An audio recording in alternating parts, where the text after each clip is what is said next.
Hi students, तो हम कर रहे थे एक्सरसाइज 3.3 का थर्ड क्वेश्चन, जिसका हम करेंगे लास्ट पार्ट 6 क्वेश्चन। इससे पहले जो 5 पार्ट हैं, जो यहाँ से देखो 1 2 और 3 4 5, ये हम हमारे जो पिछले वीडियोस हैं उसमें कर चुके हैं। और अगर आपको उनको देखना होगा तो आपको डिस्क्रिप्शन बॉक्स में उनका लिंक मिल जाएगा। इसके अलावा आपको प्ले लिस्ट में भी जो एक्सरसाइज है 3.3 चैप्टर 3 की पूरी प्ले लिस्ट आपको मिलेगी, जिसमें आप एक्सरसाइज 3.1 2 सबके आपको सॉल्यूशन वीडियोस मिल जाएंगे। मैं अगेन यही कहूंगा, आप सॉल्यूशन तभी देखें जब आपको क्वेश्चन नहीं आ रहा हो, आप कहीं फंस रहे हो, उसके बाद पहले आप खुद से ट्राई करो, उसके बाद वीडियो देखो, क्योंकि तभी यूजफुल है, तभी आप कुछ सीख पाओगे। सिर्फ सॉल्यूशन देखने के लिए आप वीडियो ना देखे तो आप कॉपी पेन लेके बैठे साथ में, और उसके बाद कंटिन्यू क्वेश्चन करें। और जैसे पूरी एक्सरसाइज भी आप कर सकते हैं और पूरे वीडियोस आप देख सकते हैं अगर कहीं अटकते हो तो। ठीक है, तो अभी हमारा क्वेश्चन है 5 years hence the age of Jacob will be 3 times that of his son. 5 years ago Jacob's age was 7 times that of his son. What are the present ages? तो वो कह रहा है कि 5 साल है, 5 years hence, ये मतलब ग्रामर का थोड़ा सा है। 5 years hence the age of Jacob will be 3 times, मतलब 5 साल बाद जो जेकोब की एज है वो अपने बेटे के से 3 गुना ज्यादा हो जाएगी। तो मान लो अभी उसकी एज एक्स है, तो 5 साल बाद में जो उसके बेटे की और उन दोनों की एज में अगर इक्वल करेंगे तो वो उसकी 3 गुना होगी अपने बेटे से। ठीक है, और अगर बात करें 5 साल पहले की, तो the age of Jacob 7 times, और 5 साल पहले उसकी बेटे की एज है वो अपने बाप से 7 गुना कम है। तो अब ये बोल दो कि सर 5 साल बाद में तो उसकी 3 गुना ज्यादा है, और मतलब तो 3, वो कह रहे हैं 5 साल बाद तो 3 गुना ज्यादा है, और फिर अगर पीछे चला जाए तो 7 गुना, तो ऐसे क्या होगा। तो इसका मैं एक आपको एग्जांपल दे सकता हूँ कि मान लो एक कोई आदमी है, वो 25 साल का, ठीक है, उसकी बेटे की एज 10 साल है, बस एज्यूम कर रहा हूँ 10 साल, ठीक है। 5 साल बाद में उस पिता की, उस आदमी की एज हो जाएगी 30 और बेटे की हो जाएगी 10 से 15।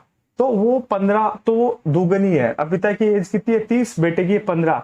तो अगर बेटे से आप कंपेयर करो तो पिता की एज है वो बेटे से कंपेयर करो तो बेटे की एज है अपने पिता की आधी है और पिता की दुगनी है। तो एक तो ये है। अगर पीछे चल जाए तो फिर वो पिताजी 25 साल के, बेटा 10 साल का है। ठीक है, पीछे करेंगे तो पिताजी की एज हो जाएगी 20 और बेटा की हो जाएगी 5। ठीक है, तो अब इसमें 5 को चौका 20, तो ये 4 गुना एज हो जाएगी पिताजी की अपने बेटे से। तो ये एक आपको मतलब लॉजिकल ऐसे ही बेसिक हवा में आपको समझने की कोशिश कीजिए। ठीक है, आप इस पे दिमाग लगाइए कि 25 साल का है, 5 साल वो 30 का हो गया, बेटा 10 साल से 15 साल का हो गया।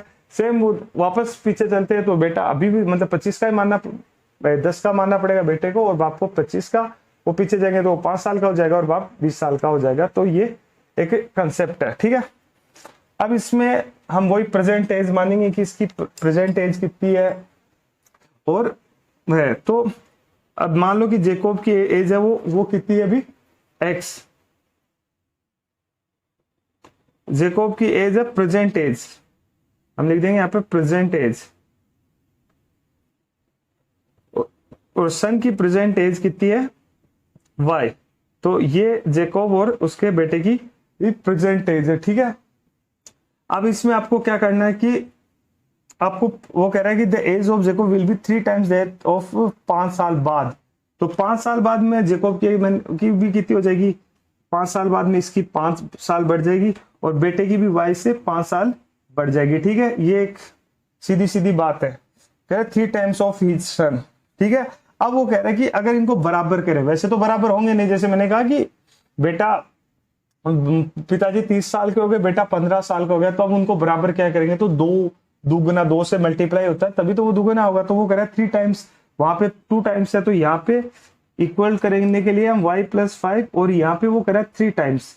अब बराबर है, 25 साल के वाले केस में यहाँ पे 2 हो जाता, बाकी का वही सेम होता है। ठीक है, ये इक्वेशन नंबर 1 बन गई। ठीक है, चलो इसको पूरा कर लेते हैं। तो ये x + 5 और इधर ये हो जाएगा 3y और ये 15 हो जाएगा।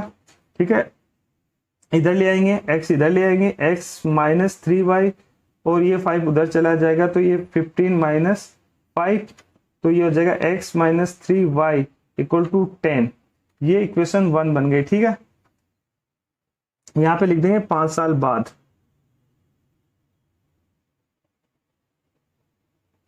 ठीक है। अब वो कह रहा है कि इक्वल 7 टाइम्स 5 years एगो बिफोर 5 year।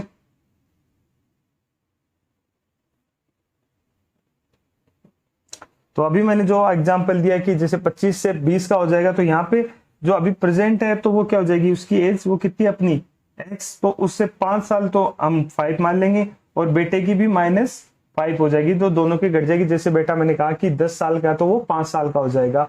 अब उसकी तो पिताजी की 20 हो गई, बेटे की 5 हो गई। अब बराबर करने के लिए तो हम वहां पे क्या करते हैं, 4 से मल्टीप्लाई करेंगे क्योंकि वो 4 गुना है तो बराबर होती है। पर यहाँ पे इसने दे रखा है तो हाँ, वहां हमें पता है ना कि वो प्रेजेंट एज हमें पता है ना कि 25 और 10 है, ठीक है। तो यहाँ पे आपको प्रेजेंट एज पता नहीं है, ठीक है, तो उसको आप मिक्स मत कर देना। उस क्वेश्चन को मैं सिर्फ एक एग्जाम्पल के लिए बताया है, ठीक है। अब वो कह रहा है कि 7 टाइम्स, तो ये हो जाएगी यहाँ पे 7 टाइम्स, ये लो। बस देखा जाए तो ये है और कंसेप्ट एक ये है। बस ये दो चीज अगर आपको आती हैं तो आप इसको आराम से सोल्व कर सकते हो। ये चीज आपको स्ट्राइक करके तो आप इसकी कैलकुलेशन ही सोल्व करनी पड़ेगी। बस ठीक है, अब तो हो गया क्वेश्चन आपका। x-5, 7 को y से मल्टीप्लाई किया 7y और ये माइनस ये आ जाएगा 35, ठीक है। इसको और सोल्व करेंगे तो ये -5 उधर चला जाएगा तो x माइनस और ये इधर आ जाएगा 7y इक्वल टू माइनस उधर चला गया तो ये अगर करके दिखा तो -35 + 5, ठीक है। तो ये उसको सोल्व करने पे x -7y और ये इसको ये माइनस का साइन है तो ये यहाँ पे -30 आ जाएंगे, ठीक है। ये हमारी इक्वेशन नंबर 2 बन गई, ठीक है। अब इक्वेशन, अब इसको x की वैल्यू इक्वेशन 1 में पुट कर दो या 2 में पुट कर दो, वो आपकी मर्जी। तो मैं यहाँ इसी को कर लेता हूँ कंटिन्यू। तो ये x और ये -7 को वापस उधर ले गए तो -30 और ये माइनस का वापस प्लस हो जाएगा ये 7y, ठीक है। पुट वैल्यू और x in equation number 1। Equation 1 में आपको ये जो इक्वेशन है उसमें आपको पुट करेंगे। तो मैं आपको यहाँ बेसिकली नोट्स नहीं बना रहा हूँ, मैं एकदम शॉर्ट में कर रहा हूँ। ये नोट्स वीडियो नहीं है, आपको सॉल्यूशन वीडियो है। तो यहाँ पे आपको सॉल्यूशन ही बताए जा रहे हैं, तो कैलकुलेशन थोड़ी कोई ध्यान नहीं रखा जा रहा है कि इधर से उधर, अब कार्य ही है एक तरह से। तो x की वैल्यू वहां पुट कर देंगे तो x ये देखो ये है x, ठीक है। x में ये के डाटा सेम पुट करने, आपको x की जगह पुट करने। अगर ये आपको नहीं समझ में आते तो आप हमारे पुराने वीडियो देखिए जिसमें आपको इसके बारे में ठीक से बताया गया है। लिंक भी आपको डिस्क्रिप्शन बॉक्स में मिल जाएगा, तो आप इन सबको ठीक से देखें। अगर आपको नहीं आते, जो होशियार स्टूडेंट है उनकी बात तो है नहीं, जो कमजोर हैं, जो उनको समझ में नहीं आ रहा तभी आप वीडियो देख रहे हैं। नहीं तो आप स्कूल में तो जाते ही हो, टीचर आपको समझाता ही है, पर वहां बहुत सी चीजें छूट जाती है और आपसे पूछा नहीं जाता, तो इसीलिए आप यूट्यूब पे देख रहे हो, ठीक है। तो अब हम पुट कर देंगे तो ये आ जाएगा -30 + 7y। देखो x की जगह ही रखना है ना, और ये जो है ये -3y वापस यहाँ का लिखेंगे। ये एक तरह से x हो गया ना, हमने x की जगह ये रखा है, ठीक है, इसकी जगह, ठीक है। इक्वल टू -30 नहीं, इक्वल टू यहाँ पे 10 दे रखा, सॉरी, तो ये 10 ये इक्वेशन 1 में पुट कर रहे हैं, ठीक है। ये हो गया हमने ये x की जगह।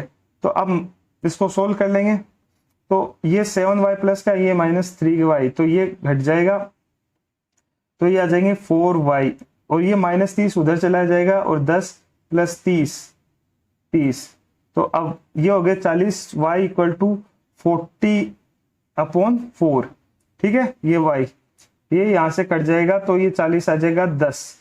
तो अब y हमने किसकी एज मानी थी, सन की, तो बेटे की एज अब कितनी हो गई, 10 साल बेटे की एज हो गई। ये हमारे y आ गया, सॉल्यूशन आ गया। अब x और ये वैल्यू पिताजी की एज वैल्यू निकालनी है, तो आप इस 10 को इस वाली इक्वेशन में रख दो, चाहे इक्वेशन जो 2 है इस वाली में इनमें रख दो, कोई फर्क नहीं पड़ता, एकदम आराम से आ जाएगी। तो आप इसमें रख दो, ये इजी है। तो ये अगर इसमें पुट करेंगे इक्वेशन, इसमें करेंगे तो ये x -3 y की जगह ये पुट कर रहे हैं y की जगह, ठीक है।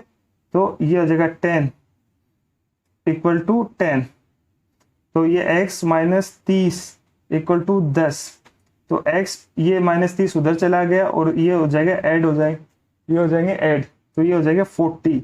तो जो पिताजी की एक वैल्यू है वो 40 साल एज है, तो अब हम कह सकते हैं कि बेटे की और जो उसके बाप की एज है वो प्रेजेंट टाइम में ये है 10 और 40। मतलब पिताजी 40 साल का है, बेटा 10 साल का है। मेरे वाले केस में मैंने 25 और बताया, तो वो तो मैंने आपको ऐसे ही हवा में शॉर्ट ताकि आप कनेक्ट कर पाओ। बाकी का ये, अगर जेकोब है उसकी एज 40 है और उसके बेटे की एज है वो 10 है, वो आप देख चुके हो। तो ये एज वाले क्वेश्चन है। आगे वाली एक्सरसाइजेज में भी एजेस के क्वेश्चन आएंगे, तो आपको बड़े ध्यान से और समझना। मेन बात है, आप ये शुरू में देखो, मैंने ये कहा था कि ये 2 इक्वेशन बन नहीं थी। ये इक्वेशन अगर आपने बना ली, ये इक्वेशन की 5 साल पहले, और ये 3 टाइम्स और 2 टाइम्स का इन वाले में ध्यान रखना पड़ता है कि कब 3 टाइम्स करते हैं, कब 2 टाइम्स करते हैं। इसीलिए मैंने एक छोटा एग्जांपल बताया ना कि 25 साल का है, तो ज्यादातर कंफ्यूजन ये होती है कि हम ये 3 टाइम्स किधर लगाएं। 3 टाइम्स बेटे की साइड ही लगाएंगे ना, क्योंकि वो छोटा है, वो उसके बराबर होगा। पिताजी की तो एज ज्यादा ही होगी, तो इसमें जो छोटा होगा उसकी साइड हम टाइम्स लगाते हैं कि जैसे 5 टाइम्स है, तो उसकी जो इक्वेशन है उसमें हम ये लगाएंगे, ठीक है। फिर इक्वल करेंगे तभी इक्वल होगा ना। तो ये गलती आप कर देते हो, तो आपको इस गलती का ध्यान रखना है। तो ये था हमारा वीडियो, क्वेश्चन नंबर 3 का 6th पार्ट था, एक्सरसाइज 3.3। तो अगर आपको अच्छा लगा और आपको सॉल्यूशन में काम आया, तो हमारे चैनल को प्लीज लाइक करें और सब्सक्राइब भी करें, ठीक है। Thank you.